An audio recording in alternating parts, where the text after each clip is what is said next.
this hump to himself and walking along gaily, wondering what everyone else was doing and what it felt like being someone else, when suddenly he came to a sandy bank. The bank was a large hole. "Ah," said Pooh. "Rum-tum, tiddlum-tum. I know anything about anything. That hole means rabbit," he said, "and rabbit means company," he said, "and company means food and listening to me humming and such like. Rum-tum-tum, tiddlum."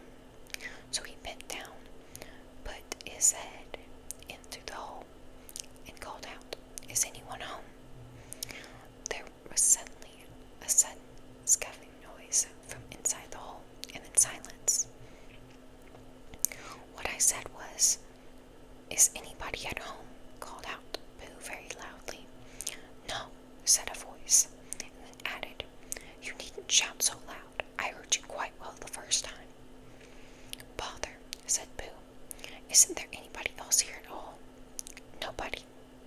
Winnie the Pooh took his head out of the hole and thought for a little. He thought to himself, there must be somebody there, because somebody must have said nobody. So he put his head back in the hole and said, "Hello, Rabbit, is that you?" "No," said Rabbit in a different sort of voice this time. "But isn't that Rabbit's voice?" "I don't think so," said Rabbit. "It isn't meant to be." "Oh," said Pooh. He took his head out of the hole and had another think, and then he put it back kindly and said, "Well, could you very kindly tell me where Rabbit is?" "He's gone to see his friend Pooh Bear, who is a great friend of his." "But this is me," said Bear, very much surprised. "What sort of me?" "Pooh Bear." "Are you sure?" said Rabbit, still more surprised. Quite sure," said Pooh. "Oh, well then, come in." So Pooh pushed and pushed and pushed his way in through the hole, and at last he got in. "You were quite right," said Rabbit, looking at him all over. "It is you. Glad to see you. Who did you think it was?" "Well, I wasn't sure. You know how it is in the forest. One can't have anybody coming into one's house. One has to be careful. What about a mouthful of something?" Pooh always liked a little something at 11 o'clock in the morning, and he was very glad to see Rabbit getting out the plates and mugs. When Rabbit said, "Honey or condensed milk with your bread," he was so excited that he said both. And then, so as not to seem greedy, he added, "But don't bother about the bread, please." After a long time after he said that, nothing. Until at last, humming to himself in a rather sticky voice, he got up, shook Rabbit lovingly by the paw, and said that he must be going on.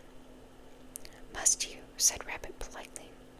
"Well," said Pooh, "I could stay a little longer, if you—" and he tried very hard to look in the direction of the ladder.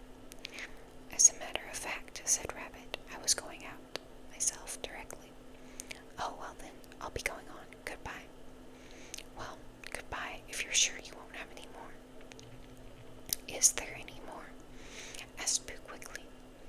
Rabbit took the covers off the dishes and said no, there wasn't. "I thought not," said Pooh, nodding to himself. "Well, goodbye, I must be going on." So he started to climb out of the hole. He pulled with his front paws, pushed with his back paws. In a little while his nose was out in the open again, and then his ears, and then his front paws, and then his shoulders, and then— "Oh, help," said Pooh, "I'd better go back." "Oh, bother," said Pooh, "I shall have to go on." "I can't do either," said Pooh. "Oh, help and bother." Now, by this time, Rabbit wanted to go for a walk too. Finding the front door full, he went out by the back door and came round to Pooh and looked at him. "Hello, are you stuck?" he asked. No," said Pooh carelessly, "just resting and thinking and humming to myself." "Here, give us a paw." Pooh Bear stretched out a paw, and Rabbit pulled and pulled and pulled. "Ow," cried Pooh, "you're hurting." "The fact is," said Rabbit, "you're stuck." "It all comes," said Pooh crossly, "of not having front doors big enough." "It all comes," said Rabbit sternly, "of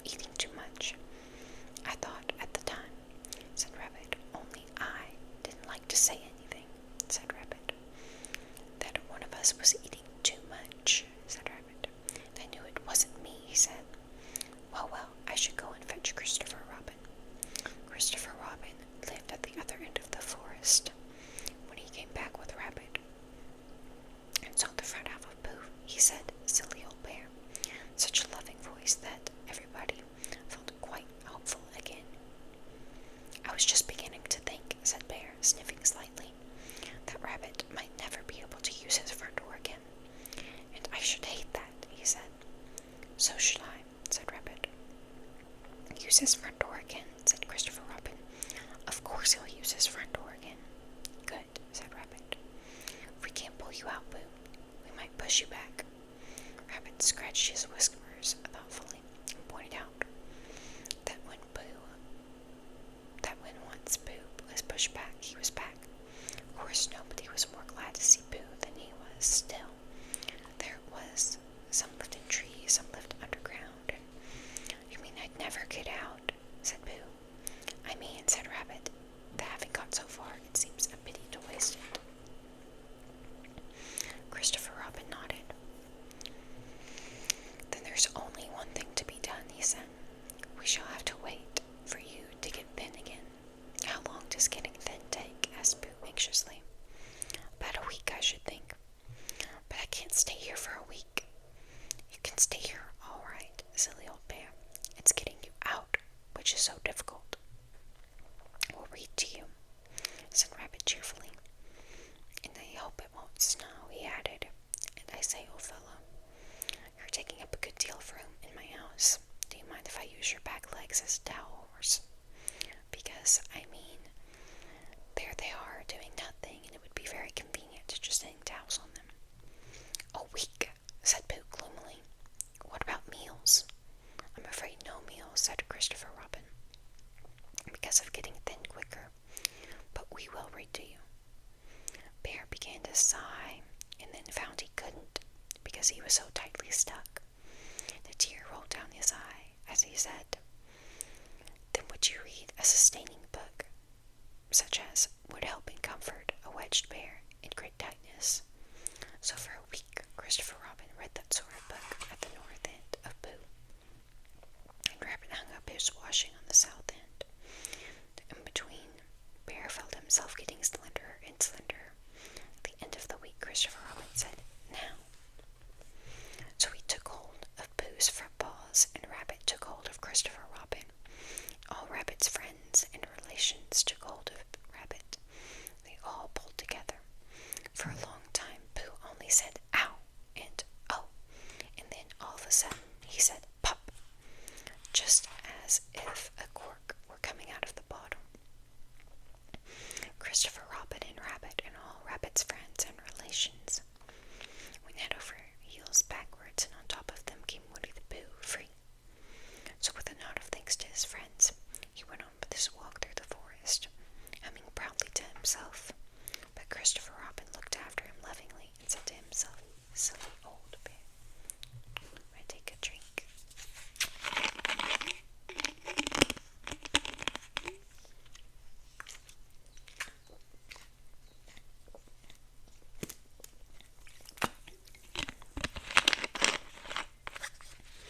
Sorry guys, my throat's just been hurting. Okay, moving on. Chapter 3, in which Pooh and Piglet go hunting and nearly catch a woozle. Oh, that's cute, the little Pooh right there. The Piglet lived in a very grand house in the middle of a peach tree, and the peach tree was in the middle of the forest.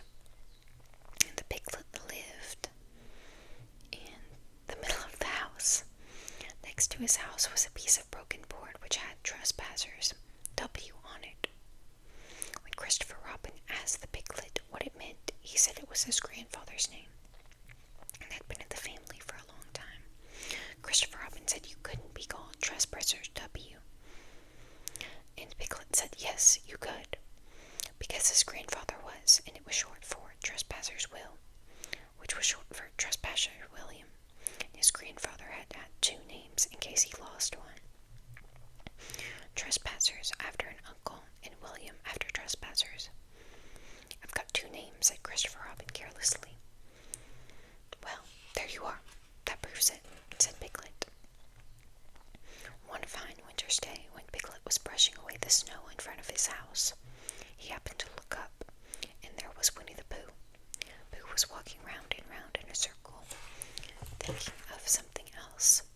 When Piglet called to him, he just went on walking. "Hello," said Piglet. "What are you doing?" "Hunting," said Pooh. "Hunting what?" "Tracking something," said Winnie the Pooh very mysteriously. "Tracking what?" said Piglet, coming closer. That's just what I asked myself. I asked myself what? What do you think you'll answer?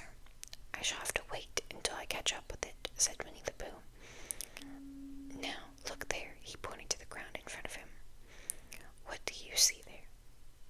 Tracks, said Piglet. Paw marks. He gave a little squeak of excitement. Oh, Pooh, do you think it's a woozle? It may be, said Pooh. Sometimes it is, and sometimes it isn't. You can never tell with paw marks. With these few words, he went on dragging, and Piglet, after watching him for a minute or two, ran after him. Winnie the Pooh had come to a sudden stop and was bending over the tracks in a puzzled sort of way. What's the matter? Said Piglet. It's a very funny thing, said Bear, but there seems to be two animals now. This, whatever it was, has been joined by another, whatever it is, and the two of them are now proceeding in company. Would you mind coming with me, Piglet, in case they turn out to be hostile animals? Piglet scratched his ear in a nice sort of way, and said that he had nothing to do until Friday, and would be delighted to come, in case it really was a woozle. You mean, in case it is two woozles, said Winnie the Pooh. Piglet said that anyhow he had nothing to do until Friday, so off they went together. Off they went together. Off they went together. There was a small spinney of large trees just here. It seemed as if the two woozles, if that is what they were, had been going round this spinney. So round this spinney went, Pooh and Piglet after them. Piglet passing the time by telling Pooh what his grandfather Trespassers W had done to remove stiffness after tracking, and how his grandfather Trespassers W had suffered in his later years from shortness of breath and other matters of interest. Pooh wondered what a grandfather was like, and if perhaps this was two grandfathers they were after now, and if so, whether he would be allowed to take one home and keep it, and what Christopher Robin would say. Still, the tracks went on in front of them. Suddenly, Winnie the Pooh stopped and pointed excitedly in front of him. Look. What? Said Piglet, with a jump. And then, to show that he hadn't been frightened, he jumped up and down once or twice in an exercising sort of way. The tracks, said Pooh. A third animal has joined the other two. Pooh, cried Piglet. Do you think it's another woozle? No, said Pooh, because it makes different marks. It is either two woozles and one, as it might be, whistle, or two, as it might be, whistles and one. If so it is, woozle, let us continue to follow them. So they went on, feeling just a little anxious now, in case the three animals in front of them were of a hostile intent. Piglet wished very much that his grandfather D.W. were there, instead of elsewhere. Pooh thought how nice it would be if they met Christopher Robin suddenly, but quite accidentally, only because he liked Christopher Robin so much. And then all of a sudden Winnie the Pooh stopped again, and licked the tip of his nose in a cooling manner, for he was feeling more hot and anxious than ever before in his life. There were four animals in front of them. Do you see, Piglet? Look at their tracks. Three, as it were, woozles, and one as it was a whistle. Another woozle has joined them. And so it seemed to be. There were the tracks crossing over each other here, getting muddled up with each other there. Quite plainly, every now and then, the tracks of four sets of paws. I think, said Piglet, when he had licked the tip of his nose, too, and found that it brought very little comfort. I think that I should have just remembered something. I have just remembered something I forgot to do yesterday and shan't be able to do tomorrow, so I guess I really got to go back and do it now. We'll do it this afternoon, and I'll come with you, said Pooh. It isn't the sort of thing you can do in the afternoon, said Piglet quickly. It's a very particular morning thing, and has to be done in the morning, and if possible between the hours of, what would you say the time is? About 12, said Winnie the Pooh, looking at the sun. Between, as I was saying, the hours of 12 and 12:05. So really, dear Pooh, if you'll excuse me, what's that? Pooh looked up at the sky.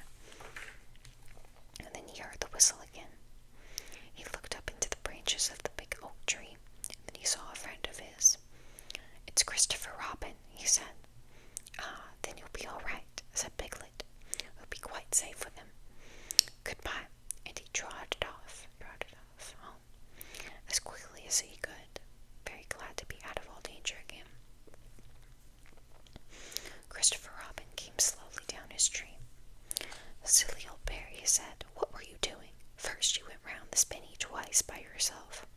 Then Piglet ran after you. You went round again together. And then you were just going round for a fourth time. Wait a moment, said Winnie the Pooh, holding up his paw. He sat down and thought in his most thoughtful way he could think. Then he fitted his paw into one of the tracks. Then he scratched his nose twice and stood up. Yes, said Winnie the Pooh. I see now, said Winnie the Pooh. I have been foolish and deluded, said he, and I am a bear of no brain at all. You're the best bear in all the world, said Christopher Robin soothingly. Am I? Said Pooh hopefully. Then he brightened up suddenly. Anyhow, it is nearly luncheon time, and went home for another drink.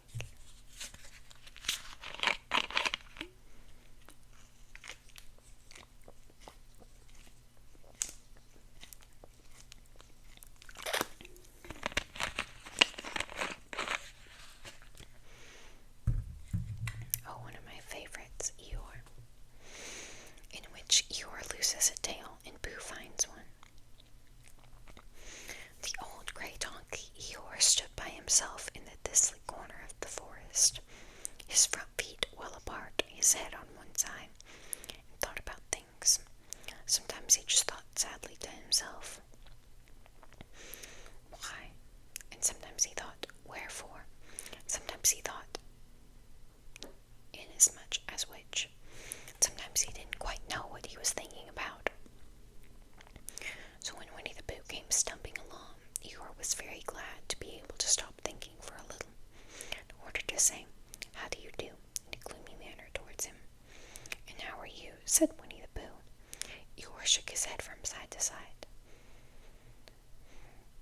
Not very how, he said.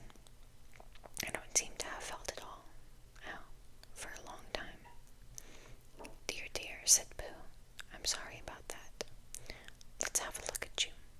So Eeyore stood there, gazing sadly at the ground.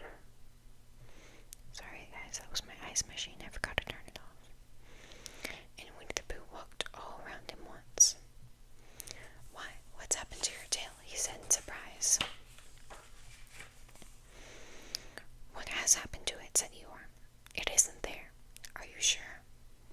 Well, either a tail is there, and it isn't, or it isn't there. You can't make a mistake about it, and yours isn't there. Then what is? Nothing. Let's go have a look, said Eeyore, and he turned slowly round to the place where his tail had been a little while ago. Then, finding that he couldn't catch it up, he turned round the other way until he came back to where he was looking at first.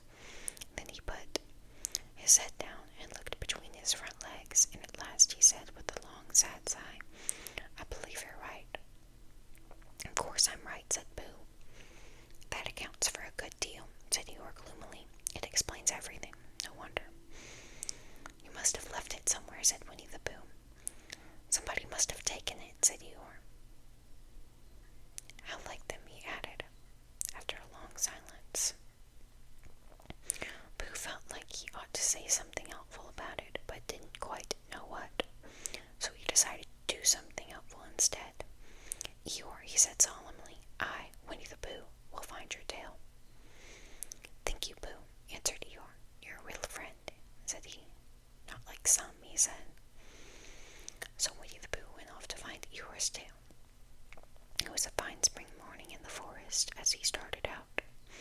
Little soft clouds played happily in the blue sky, skipping from time to time in front of the sun, as if they had come to put it out, and sliding away suddenly so that the next might have his turn.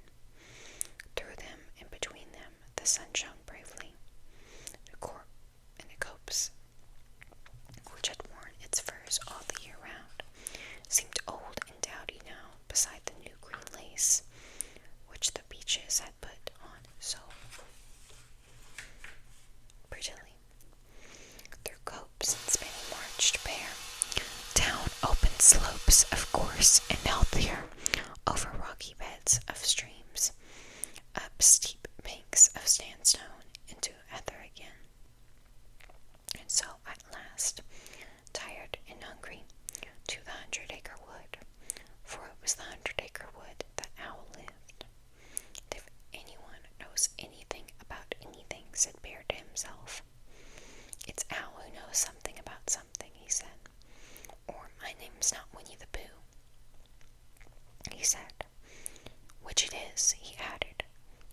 you are. Owl lived at the Chestnuts, an old world residence of great charm, which was grander than anybody else's, or seemed so to bear, because it had both a knocker and a bell pull.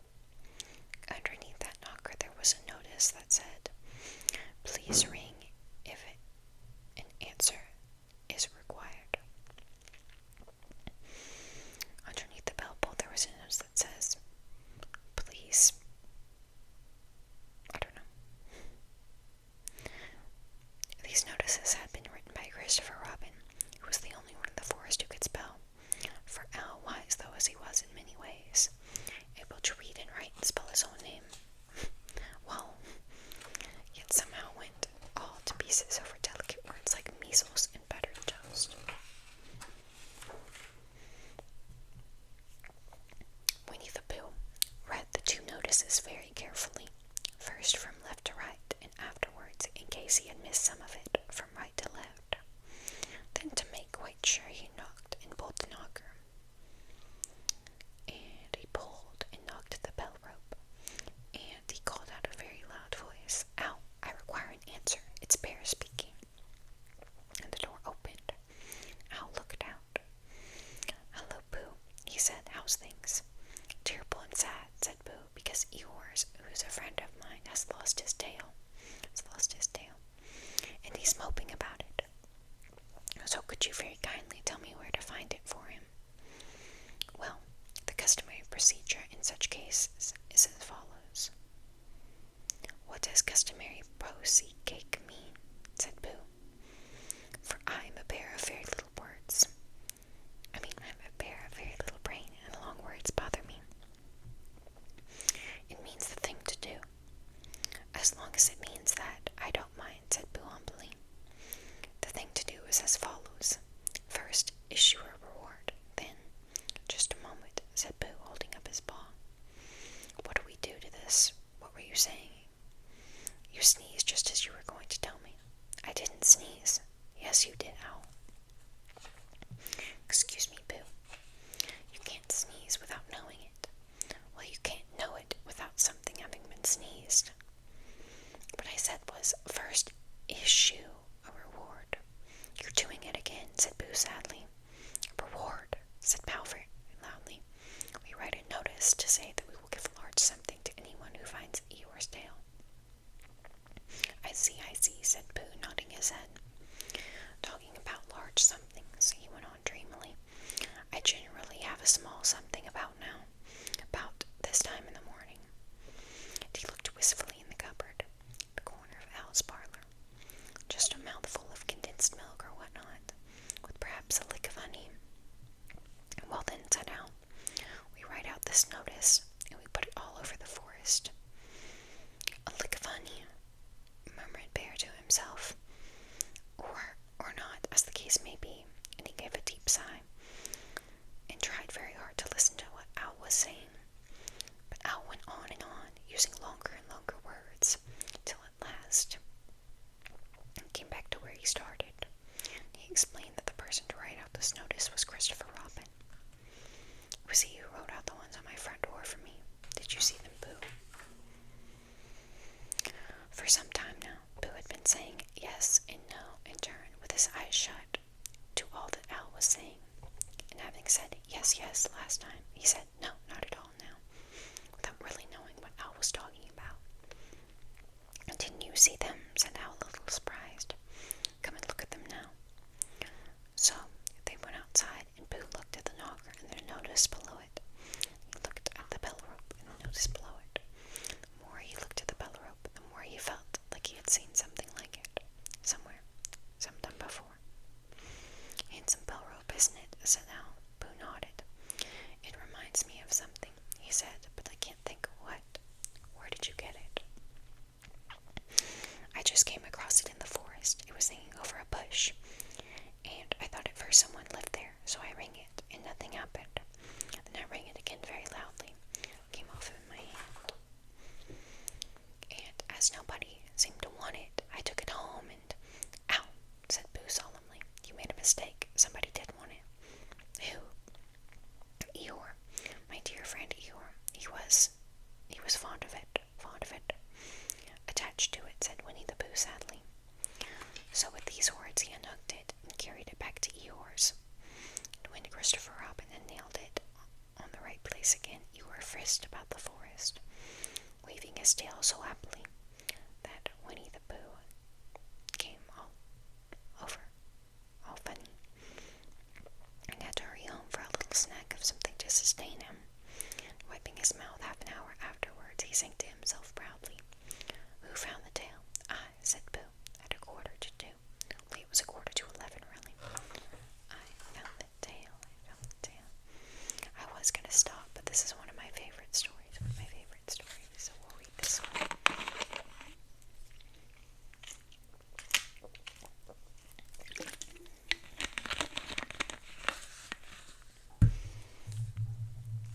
Okay. In which Piglet meets a Heffalump. One day, when Christopher Robin and Winnie the Pooh and Piglet were all talking together, Christopher Robin finished the mouthful he was eating and said carelessly, "I saw a Heffalump today, Piglet." "What was it doing?" asked Piglet. "Just lumping along," said Christopher Robin. "I don't think it saw me." "I saw one once," said Piglet. "At least I think I did," he said, "only perhaps it wasn't." "So did I," said Pooh, wondering what a Heffalump was like. "You don't often see them," said Christopher Robin carelessly. "Not now," said Piglet. "Not at this time of year," said Pooh. Then they all talked about something else until it was time for Pooh and Piglet to go home together.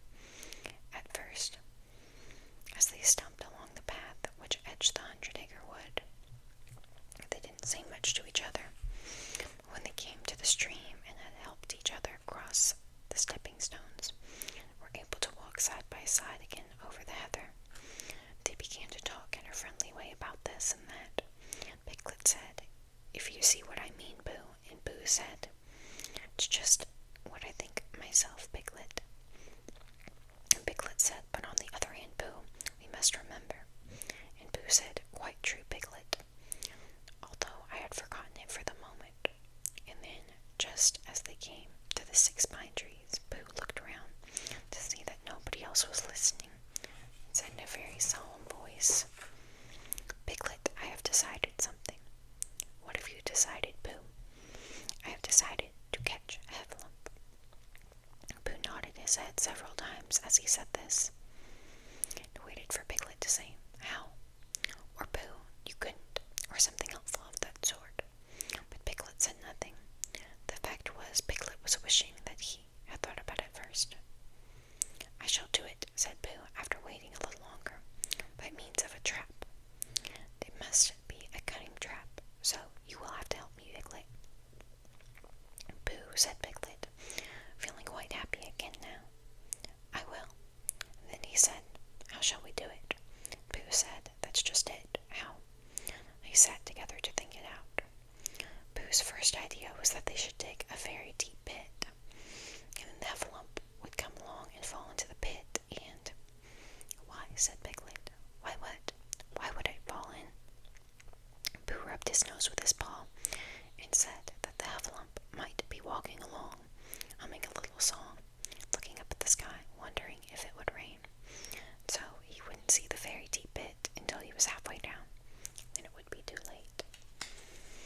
Piglet said that this was a very good trap, but supposing it were raining already? Pooh rubbed his nose again, and said that he hadn't thought of that.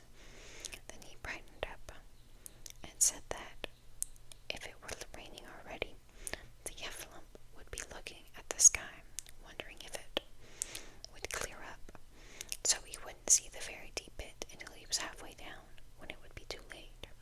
Piglet said that now that this point would have been explained, he thought it was a cunning trap. Pooh was very proud when he heard this, and he felt that the Heffalump was as good as caught already. But there was just one other thing which had to be thought about, and it was this. Where should they dig the very deep pit? Piglet said that the best place would be somewhere where Heffalump was, just before he fell into it, only about a foot further on. But then he would see us digging it, said Pooh. Not if he was looking at the sky. He would suspect, said Pooh, if he happened to look down. He hadn't thought for a long time, and then added sadly, isn't as easy as I thought. I suppose that's why Heffalumps hardly ever get caught. That must be it," said Piglet. He sighed and got up and got a few coarse pickles. Coarse pickles, coarse pickles. Out of themselves, they sat down again. And all the time, Pooh was saying to himself, "If only I could think of something," for he felt sure that a very clever brain could catch a Heffalump if only he knew the right way to go about it. "Suppose," he said to Piglet, "you wanted to catch me, how would you do it?" "Well," said Piglet, "I should do it like this. I would make a trap, and then I should put a jar of honey in the trap, and you would smell it. You would go in after it, and I would go in after it," said Pooh excitedly, very carefully as to not hurt myself. "I would get to the jar of honey, and I should lick round the edges first, pretending that there wasn't any more, you know. Then I should walk away and think about it a little, and then I should come back and start licking in the middle of the jar, and then, yes, well, never mind about that. There you would be, and there I should catch you. Now the first thing to think of is, what do Heffalumps like? I should think acorn, shouldn't you? We'll get a lot of... I say, wake up, Pooh." Pooh, who had gone into a happy dream, woke up with a start, and said that honey was a much more trappy thing than acorns.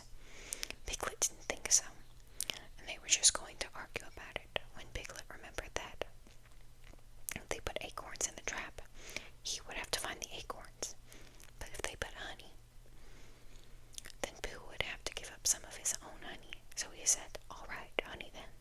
Just as Pooh remembered it too, and was going to say, "All right, acorns." "Honey," said Piglet to himself in a thoughtful way, "so that we're now settled. I'll take the bit, I'll take the bit, I'll take the bit, while you go and get the honey." "Very well," said Pooh, as he stumped off. As soon as he got home, he went to the larder. He stood on a chair and took down a very large jar of honey from the top shelf. It had honey written on it, but just to make sure, he took off the paper cover and looked at it. It looked just like honey. "But you never can tell," said Pooh. "I remember my uncle saying once that he had seen cheese just like this color. So he had put his tongue in and took a rather large lick. 'Yes,' he said, 'it is. No doubt about that. And honey, I should say, right down to the bottom of the jar. Unless, of course,' he said, 'somebody put cheese in the bottom just for a joke. Perhaps I had better go a little further, just in case Heffalumps don't like cheese. Same as me.' Ah," he gave a deep sigh. "I was right. It is honey, right the way down." Having made certain of this, he took the jar back up to Piglet, and Piglet looked up from the bottom of his very deep pit and said, "Got it." Pooh said, "Yes, but it isn't quite a full jar," and he threw it down to Piglet. Piglet said, "No, it isn't." "Is that all you've got left?" Pooh said, "Yes," because it was. So now Piglet put the jar at the bottom of the pit, climbed out, and they went off home together. "Well, good night, Pooh," said Piglet, when they got to Pooh's house, "and when we meet at 6 o'clock tomorrow morning by the pine trees, we'll see how many Heffalumps we've got in our trap." 6 o'clock, Piglet. "Have you got any string?" "No. Why do you want strings?" "To lead them home with." "Oh, I think Heffalumps come if you whistle. Some do and some don't. You never can tell with Heffalumps. Well, good night, good night." Off Piglet trotted to his house, Trespassers W, while Pooh made his preparations for bed. Some hours later, just as the night was beginning to steal away, Pooh woke up suddenly with a sinking feeling. He had had that sinking feeling before, and he knew what it meant. He was hungry, so he went to the larder, and he stood on a chair and reached up to the top shelf and found nothing. "That's funny," he thought. "I know I had a jar of honey there, a full jar full of honey, right up to the top. It had honey written on it, so that I should know that it was honey. It's very funny." And then he began to wander up and down, wondering where it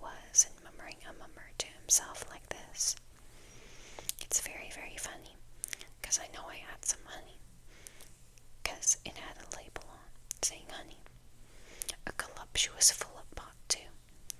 And I don't know where it's got to. No, I don't know where it's gone. Well, it's funny. He had murmured this to himself 3 times. Three times. The singing sort of way. When suddenly he remembered he had put it into the cunning trap to catch the Heffalump. Bother, said Pooh. It all comes of trying to be kind to Heffalumps, and he got back into bed. But he couldn't sleep. The more he tried to sleep, the more he couldn't. He tried counting sheep, which is sometimes a good way of getting to sleep. And as that was no good, he tried counting Heffalumps, and that was worse, because every Heffalump that he counted was making straight for a pot of Pooh's honey and eating it all. For some minutes he lay there miserably, but when the 587th Heffalump was licking its jaws and saying to itself, "Very good honey, this. I don't know when I've tasted better," Pooh could bear it no longer. He jumped out of the bed. He ran out of the house, and he ran straight to the 6 pine trees. The sun was still in bed, but there was a lightness in the sky over the 100-acre wood, which seemed to show that it was waking up and would soon be kicking off its clothes. In the half-light, the pine trees looked cold and lonely, and the very deep pit seemed deeper than it was.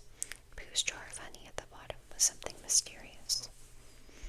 Its shape and no more, but as he got nearer to it, his nose told him that it was indeed honey.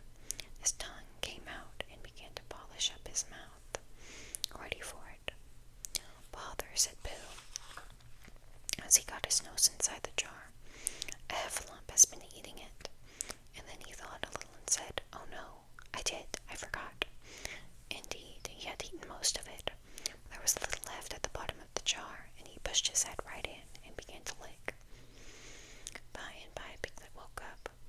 As soon as he woke, he said to himself, "Oh." Then he said briefly, "Yes." Then still very more bravely, "Quite so." But he didn't feel very brave, for the word, which was really cheating, about in his brain was Heffalumps. What was a Heffalump like? Was it fierce? Did it come when you whistled? And how did it come? Was it fond of pigs at all? If it was fond of pigs, did it make any difference what sort of pig? Supposing it was fierce with pigs, would it make any differences if the pig had a grandfather named Trespassers William?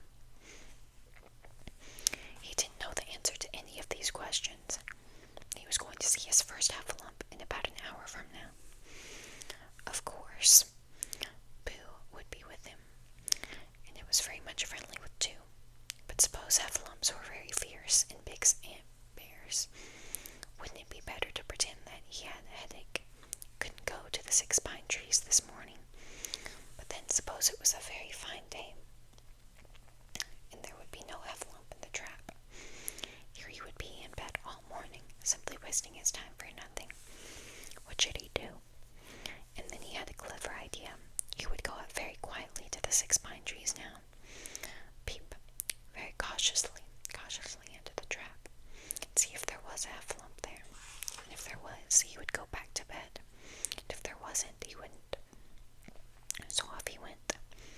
First he thought that there wouldn't be a Heffalump in the trap, and then he felt that there would. And as he got near, he was sure that there would, because he could hear it Heffalumping about like anything. "Oh dear, oh dear, oh dear," said Piglet to himself. He wanted to run away, but somehow, having got so near, he felt like he must just see what Heffalump was like. So he crept to the side of the trap and looked in. And all the time Winnie the Pooh had been trying to get the honey jar off of his head. The more he shook it, the more tightly it stuck. "Bother," he said, inside the jar. "Oh, help," and mostly ow. He tried bumping it against things, but as he couldn't see what he was bumping it against, it didn't help him. And he tried to climb out of the trap, but as he could see nothing but jar, not much of that, he couldn't find his way. So at last he lifted up his head, jar and all, and made a loud roaring noise of sadness and despair.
said Piglet. "Isn't it awful?"